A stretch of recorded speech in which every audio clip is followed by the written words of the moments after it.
ఎన్నికల ఓటింగ్ ప్రక్రియ పూర్తి కాగానే గెలుపు ఓటమిలపై ఎవరి ధీమాలో వారు ఉన్నారు. విజయం మాదంటే మాది అని ప్రతి అభ్యర్థి పూర్తి విశ్వాసం వ్యక్తం చేస్తున్నారు. ఇక ఈ నెల 13న ఎన్నికల రిజల్ట్ అయితే ఉంది. తీర్పు కోసం ఎదురు చూస్తున్న అభ్యర్థుల్లో టెన్షన్ వాతావరణం నెలకొంది.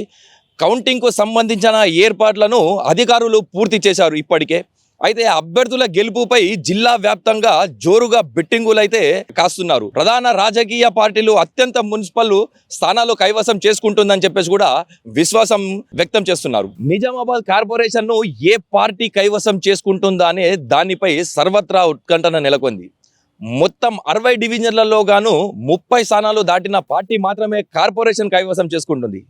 ఓటింగ్ పూర్తయిన తర్వాత ఎగ్జిట్ పోల్లలో నిజామాబాద్, కరీంనగర్ కార్పొరేషన్లు భారతీయ జనతా పార్టీ కైవసం చేసుకుంటుందని ఎగ్జిట్ పోల్లు తెలుపుతున్నారు.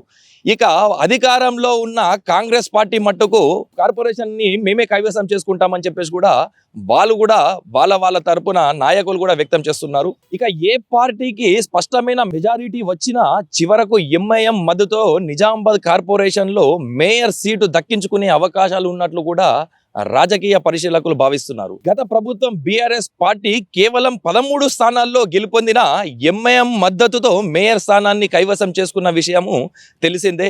ఇక ప్రస్తుతం కాంగ్రెస్ పార్టీ, ఎంఐఎం పార్టీ మద్దతు ఇచ్చే అవకాశాలు ఉండటంతో కార్పొరేషన్ పదవి తమకే దక్కుతుందన్న పూర్తి భరోసా కూడా కాంగ్రెస్ పార్టీ వ్యక్తం చేస్తుంది.